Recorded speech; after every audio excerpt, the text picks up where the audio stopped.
ke toko jerapah atau tobat? Tobat. Karena sudah dikasih tahu. Tapi jujur Bu, kalau tadi malam dikasih tahu sama suami, Bu, besok jam 10 ke toko emas, kira-kira mau enggak? Mau enggak? Mau dong. Bahkan disumpah, Bang, sumpah ya, awas ya. Jangan ke toko emas, diajak jalan-jalan aja udah senang. Suaminya sibuk kerja setiap dari pagi sampai sore, atau suaminya ustaz setiap malam keluar aja. Tiba-tiba suatu saat dijanjikan, "Wah, istriku tercinta, yuk besok kita ngopi-ngopi jalan-jalan." Hore. Tiba-tiba gak jadi. Itu diingat sampai setahun setengah itu. Kenapa? Karena kematian itu kata Nabi pemutus kenikmatan. Udkuru kata Nabi hadimal ladat. Ingatlah segala sesuatu pemutus kenikmatan, yakni al-maut, yaitu kematian. Jadi kalau kita ingin bertobat, ingat kematian yang selalu melihat kita, memantau kita, dan kematian konsepnya tidak bisa dimundurkan, tidak bisa dimajukan, maka mudah untuk bertobat. Yang ketiga, yang terakhir, kenapa orang sulit untuk bertobat? Karena jarang merenung, jarang bertafakur. Coba Bapak Ibu pas kita mau tidur di malam hari ya, sambil meremin mata nih. Ya Allah, kalau malam hari ini saya tutup mataku dan ini menjadi terakhir kali aku membuka mataku, kira-kira bagaimana nanti saya di akhirat menghadapnya. Coba merenung mau. Sampai doa yang disunahkan sama Nabi, yang diajarkan Nabi di saat kita bangun tidur, apa bunyinya? Alhamdulillahilladzi ahyana ba'dama amatana wa ilaihi nusyur. Allah mubarik lana. Ahyana. Alhamdulillah, segala puji bagi Allah. Alladzi ahyana, yang telah menghidupkan kami. Ba'dama amatana, setelah kami dimatikan dalam keadaan tidur. Wa ilaihi nusyur, diingatkan sama Nabi. Dan nanti kalian semuanya akan kembali kepada Allah. Tiga hal ini kalau kita praktekkan, insya Allah kita mudah untuk bertobat kepada Allah. Yang pertama apa tadi kalau ingin mudah bertobat kepada Allah? Yang pertama nasi. Cinta kepada nyesel, toko macan nggak diajak. Kalau ingin bertobat kepada Allah, yang pertama jauhkan cinta kepada dunia. Yang kedua ikat kematian. Yang ketiga bertafakur. Tiga ini kalau dihadirkan, mudah kita untuk bertobat kepada Allah Subhanahu wa Ta'ala. Kalau ulama, berkata para ulama, at-taubatu wajibatun min kulli dzanbin. Kata para ulama, taubat itu wajib hukumnya setiap kita berbuat dosa. Artinya wajib itu apa? Ya kalau kita nggak tobat nanti ada konsekuensinya. Ada yang bilang, "Oh Ustaz, saya kan punya pahala yang banyak Ustaz. Insya Allah nanti kalau ditimbang-timbang di akhirat, pahala saya lebih banyak daripada dosa saya, sehingga saya nggak tobat, nggak apa-apa lah Ustaz." Atau ini karena yang ngomong nih orang yang ada di majelisnya mencatat dengerin, jadi pintar nih debat sama Ustaznya. Ngobrol sama Ustaznya, "Ustaz, nggak apa-apa Ustaz, saya berbuat dosa nggak tobat sama Allah, yang penting saya juga punya amal soleh yang banyak." Kan kata Nabi, al-hasanatu tudhibna sayyi'at. Satu kebaikan bisa menghapus dosa-dosa yang banyak. Kita jawab betul. Setiap kebaikan itu bisa menghapus dosa. Tapi apakah Anda lupa? Apakah kita lupa kalau Allah sudah murka dalam dosa yang dilakukan hambanya, sudah cukup mengantar hamba tersebut ke nerakanya Allah Subhanahu wa Ta'ala, apapun dosanya. Oleh karenanya Abdullah bin Alwi bin Muhammad Al-Haddad dalam kitabnya Adab Sulukil Murid, beliau mengatakan, kalau engkau berbuat dosa, jangan lihat dosa itu kecil atau besarnya, tapi lihatlah kamu berbuat dosanya kepada siapa? Kepada Allah. Jangan lihat dosa kecil, bukan dosa besar, nanti saya bertobat, nanti saya berbuat kebaikan. Jangan lihat itu. Tapi di saat berbuat dosa, kata beliau, lihatlah kamu berbuat dosanya ini kepada siapa? Yang ngasih kamu nikmat, yang bakal nanti menjadikan surga kepadamu di akhirat, yang menjadikan siksa, yang menjadikan neraka. Maka ingat dengan hal tersebut. Fa in kanatil ma'siyatu bainal abdi wa bainallahi ta'ala la yata'allaqu bihaqqi adami. Kalau seandainya maksiat yang dilakukan seorang hamba itu maksiatnya cuma antara manusia, falaha salasa surut, maka syaratnya dosanya diampuni Allah dengan 3 syarat. Ahaduha, yang pertama, an yuqli'a anil maksiyati, dia untuk meninggalkan maksiat. Tinggalkan itu maksiat. Dia pengen tobat sama Allah. Apa dosanya? Ngadu ayam. Nah, kalau pengen diterima tobatnya Allah, jauhi ngadu ayam. Pengen diterima tobatnya oleh Allah, dosanya apa? Main gaple. Khususnya kalau ada acara nikahan, besok pagi malamnya melekat main gaple. Nah, jadi gua tahu, sering dengar infonya. Pagi acara nikahan, malamnya katanya ngeronda ya. Melekat namanya, main gaple katanya. Pengen diterima tobatnya oleh Allah, maka tinggalkan main gaple. Pokoknya segala maksiat dosa yang kita lakukan yang hubungannya antara kita sama Allah tidak ada kaitannya dengan manusia, syaratnya kalau pengen diterima, tinggalkan. Wasani, yang kedua, an yandama ala fi'liha, hendaknya dia menyesal atas maksiat dosa yang dilakukan. Sehingga orang-orang yang hari melakukan dosa maksiat dia tidak menyesal, maka tidak akan diampuni dosanya oleh Allah. Tinggalkan menyesal, ya Allah, kenapa amal melakukan seperti ini. Makanya kenapa para ulama lebih menganjurkan, bukan disunahkan ya, lebih dianjurkan orang yang melakukan sholat sunat taubat itu sebelum tidur di malam hari, atau kalau dia terbiasa dikerjakannya di waktu sepertiga malam. Kenapa? Lebih khusyuk di saat bertaubat, lebih mudah menghadirkan daripada penyesalan dengan dosa yang dikerjakan di waktu sepertiga malam. Karena sholat taubat ini sunnah. Kita bermaksud bertobat kepada Allah dengan sholat sunnah itu sunnah. Setiap hari boleh enggak Ustaz? Boleh, karena hampir setiap hari kita tidak lepas daripada maksiat. Apalagi para ulama menjelaskan ada maksiat-maksiat, dosa-dosa yang kita lakukan tapi kita tidak mengetahuinya. Banyak. Mata ngelihat aneh-aneh macam-macam. Telinga dengerin yang aneh-aneh macam-macam. Lidah tiba-tiba ngomongin orang, ngecek orang, gunjing orang. Intinya karena tidak tahu ilmunya, akhirnya berbuat dosa tanpa disadari. Maka menyesal. Makanya sholat taubat itu dianjurkan oleh para ulama sebelum tidur di malam hari, biar lebih khusyuk. Untuk menyesal itu lebih mudah, bertobatnya lebih gampang. Atau di waktu sepertiga malam bagi mereka catatannya yang sudah terbiasa dibangun malam. Kalau nggak terbiasa sudah di waktu malam sebelum tidur. Watarisu, kemudian yang ketiga, an ya'zima, dia bertekad an la ya'uda ilaiha abadan, untuk tidak kembali lagi kepada kemaksiatannya. Dia bertekad, ya Allah, sampai kapanpun aku berjanji, Allah, aku nggak mau kembali lagi dalam maksiat-maksiat tersebut. Nah, 3 syarat ini kalau dilakukan, maka dia nanti terhimpun dalam satu kalimat namanya taubatan nasuha. Kita sering mendengar taubat dan nasuha, taubat nasuha. Apa itu taubat dan nasuha? Yang memenuhi 3 syarat tadi.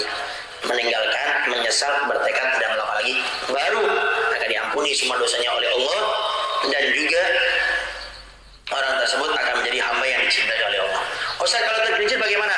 Yang penting setiap kita bertobat tidak ada keinginan untuk balik lagi. Makanya syarat yang pertama, tinggalkan. Yang ketiga, bertekad tidak melakukan lagi. Ya Allah, saya tobat kepadamu, ya Allah, saya nggak mau mabuk lagi, ya Allah, tapi kalau punya duit saya mau mabuk lagi. Nah, ini nggak boleh. Ada diterima sama Allah. Jadi betul-betul meninggalkan, bertekad tidak melakukan lagi, nanti baru akan diampuni oleh Allah Subhanahu wa taala. Fa in fuqida ahadu salasati, kalau seandainya hilang, artinya tidak dilakukan dari 3 syarat taubat, meninggalkan, menyesal, bertekad tidak melakukan lagi, salah satunya saja tidak dikerjakan, lam tasihha taubatu, taubatnya tidak diterima oleh Allah. Kalau ingin diterima, diampuni, simpel. Tinggalkan, menyesal, bertekad tidak melakukan lagi. Ustaz, kalau saya sudah bertobat tergelincir, yang penting di saat tobat tidak ada keinginan untuk kembali lagi. Tergelincir, sudah berusaha meninggalkan, kemudian juga menyesal, bertekad tidak melakukan lagi, tergelincir, tobat lagi, terus Allah akan terima selama 3 syarat ini terpenuhi. Di saat kita bertobat.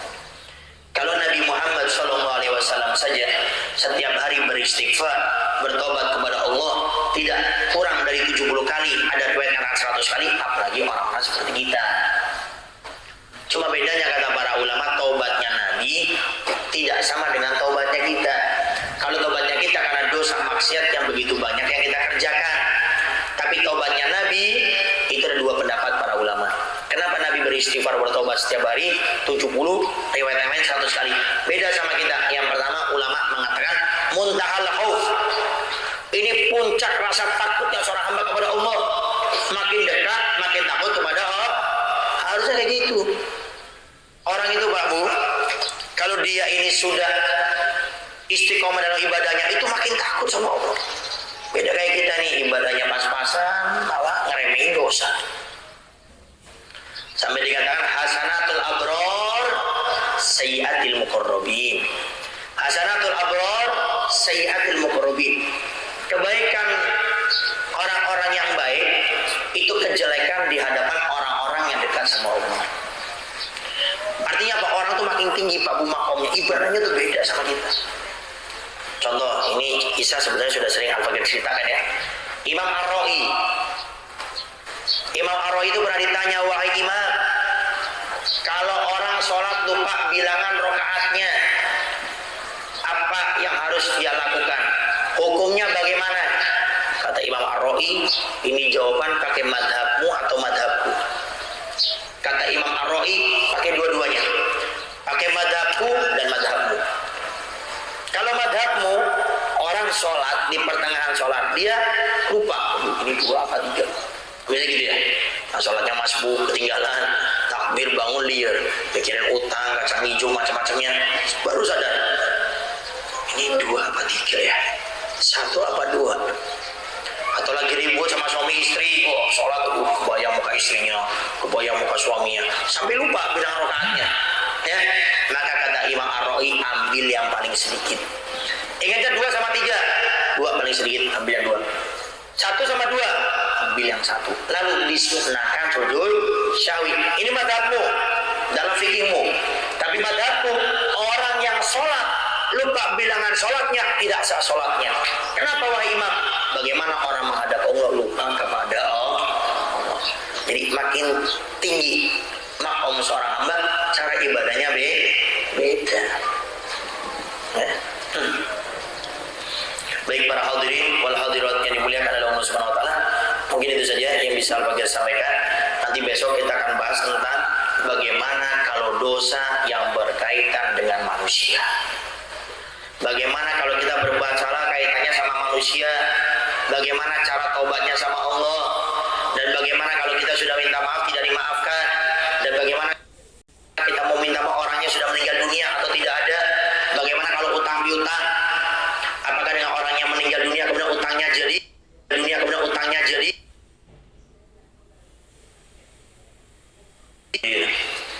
lagi orang yang punya utang pas ditagih, loh ada apa ditagih? Kan punya utang. Ini satu pertanyaan dari jamaah perempuan yang mewakili. Wallahu a'lam bishawab. Assalamualaikum warahmatullahi wabarakatuh. Waalaikumsalam warahmatullahi wabarakatuh. Allahumma sholli ala sayyidina Muhammad wa ala Allahumma sholli alaihi wa ala alihi wa sahbihi. Semoga habis beserta para santri dan para hematurnya diberikan Allah semua. Amin amin Allahumma amin. Ini mau tanya, sebenarnya mohon bimbingannya nasihatnya arahnya untuk ini mewakili anak yang anak bawa ini.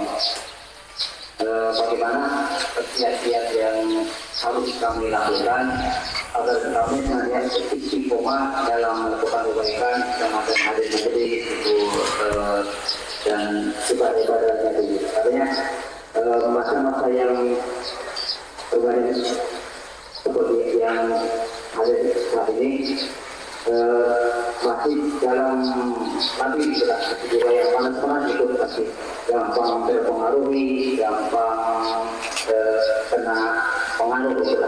Jadi mohon bimbingannya agar kami ini yang sedang belajar hijrah gitu, supaya istiqomah dan kebaikan, menghadiri majelis, menghadiri acara agama. Mungkin kita jadi Assalamualaikum warahmatullahi wabarakatuh. Assalamualaikum warahmatullahi wabarakatuh. Baik, dari yang perempuan.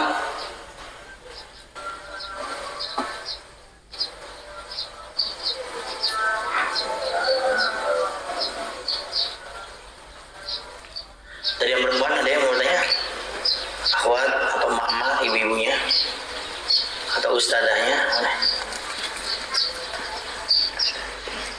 Ada yang perempuan, ada yang mana ya? Bebas pertanyaannya ya. Ada? Tidak ada? Tidak ada? Baik, dioper yang laki-laki lagi mau bertanya? Yang laki-laki? Baik, saya Halo. Assalamualaikum warahmatullahi wabarakatuh. Assalamualaikum warahmatullahi wabarakatuh. Allahumma shalli ala sayyidina Muhammad wa ala sayyidina Muhammad. Allahumma shalli alaihi wa ala alihi wasallam. Seandainya ada seseorang yang sering melakukan perbuatan dosa, kemudian dia bertobat, tapi kemudian di lain hari dosa lagi, tobat lagi. Apakah orang seperti itu mempermainkan agama atau tidak? Itu saja. Assalamualaikum warahmatullahi wabarakatuh. Assalamualaikum warahmatullahi wabarakatuh.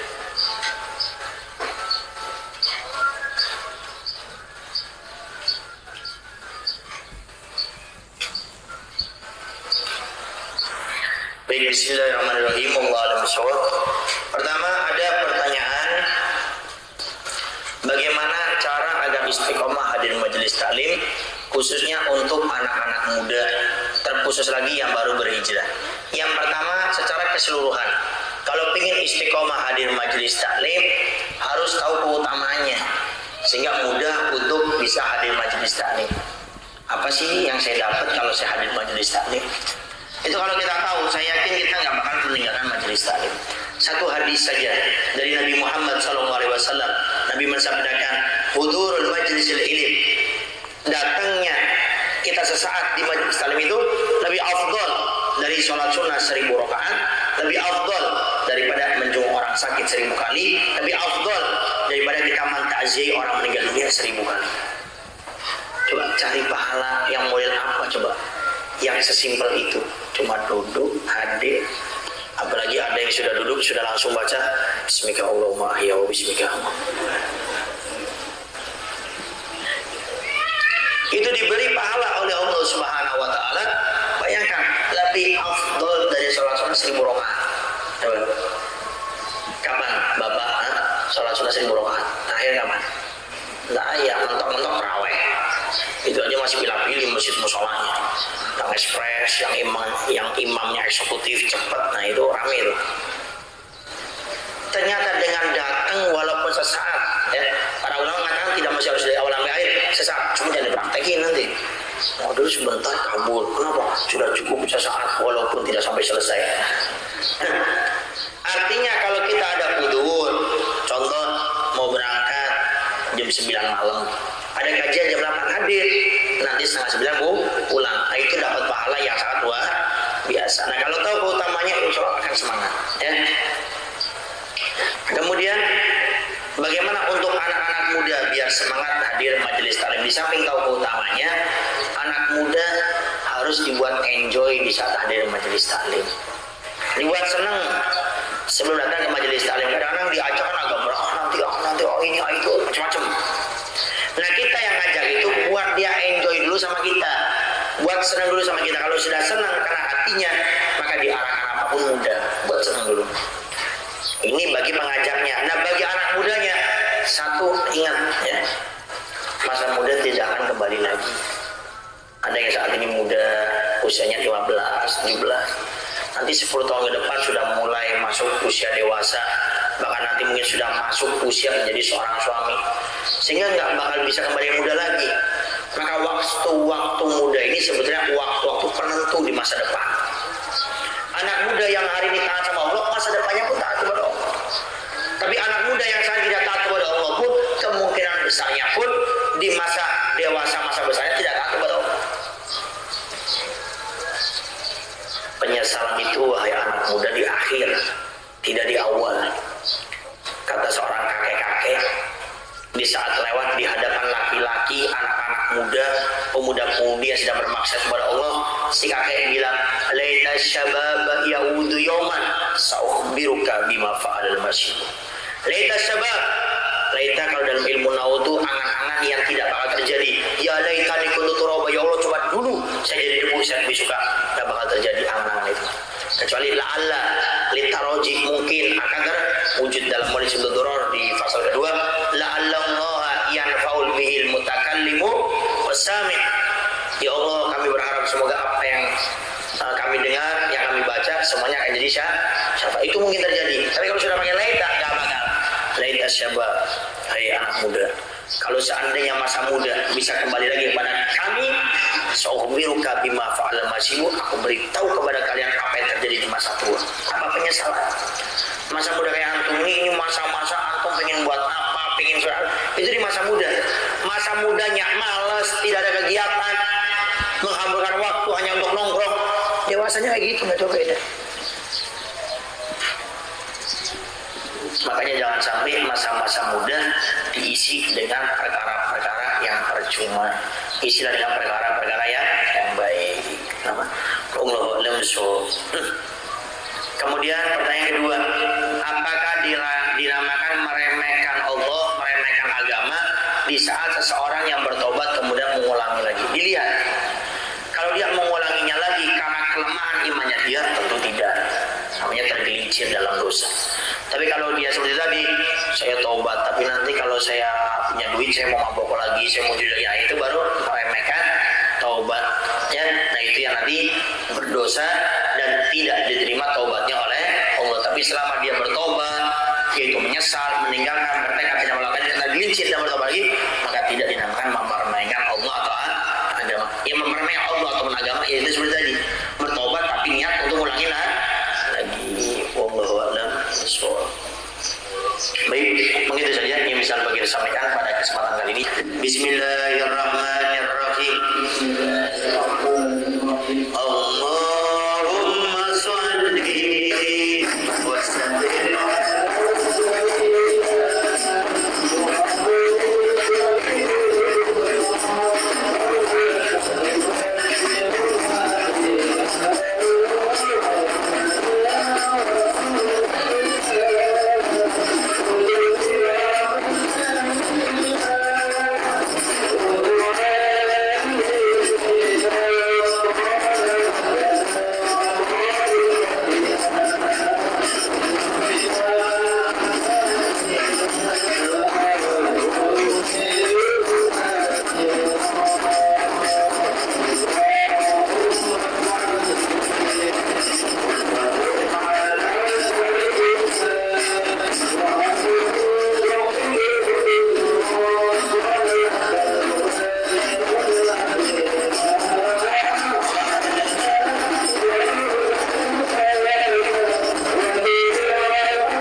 asyhadu an la ilaha illa anta wa astaghfiruka wa atubu ilaih.